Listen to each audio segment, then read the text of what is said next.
This is lines 254 to 263 from Ovid's narrative of Pygmalion. And Pygmalion has made his statue, and now he's falling in love with it, falling into the illusion of having a partner whom he loves. He often moves his hands, so that manus there is the plural from the fourth declension, to the work. So we have the compound verb, right, moet, and then manus is the object of that, and then the prefix here, ad, takes the dative then. So dative with the compound verb. So he moves his hands to the work, over the work, maybe we could say. And then temptantes describes his manus, so testing or tempting. And then that begins basically an indirect question, testing whether sit corpus on illud ebor. So whether illud, it, is corpus, flesh, a body, or ivory. And the neck here is and not. And we need to take the not with the essay here. So he fatetor, he confesses that it is not still ivory. So fatetor here begins an indirect statement. He confesses that it is not, and then adhuk here, still, it is not still ivory. So Pygmalion gives it kisses, and he thinks, now we have another indirect statement, he thinks that the kisses, redi, are returned. So this is the present passive infinitive from redeo, redera rather. So redi here, the third conjugation, passive infinitive. He speaks to it, and he holds it, and he believes, and here another indirect statement with the infinitive in cetera, and he believes that that his fingers, digitos is the twisted object, he believes that his fingers are impressing or pressing on her limbs having been touched.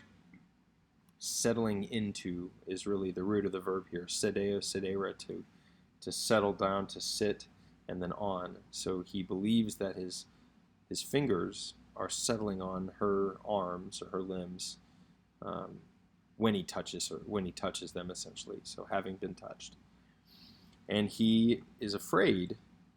And remember, with fear clauses, the ud and the ne are sort of flip-flopped, right? So he is afraid that a livor, a bruise, might come or would come on her artus. Now again, this is the fourth declension noun, so we've got a long US there. That her artus, that her limbs,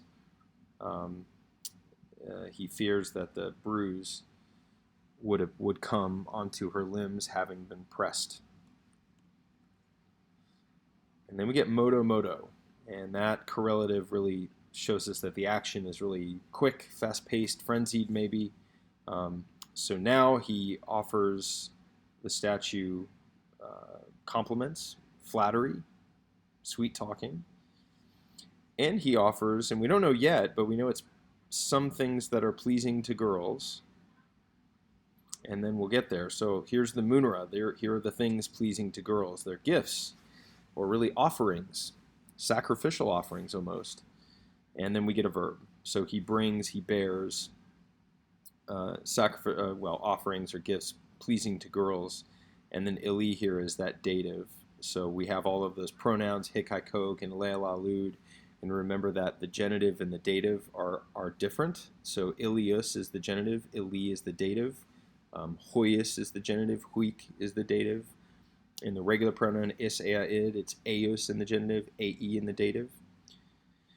So he brings her gifts, brings gifts to her, and some additions have a colon here, and these gifts are conch shells, seashells, possibly pearls, the ones inside of those seashells, and little stones that are smooth, so smooth, round little stones, and small birds, and now literally 1,000 flowers of colors, but we have what's probably a transferred epithet here that it's a flowers of 1,000 colors.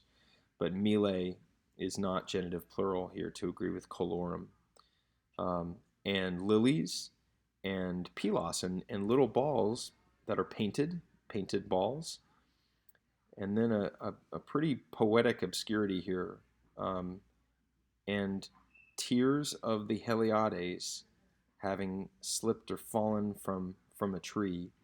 And this is commonly thought to be amber, maybe balls of amber, something like that.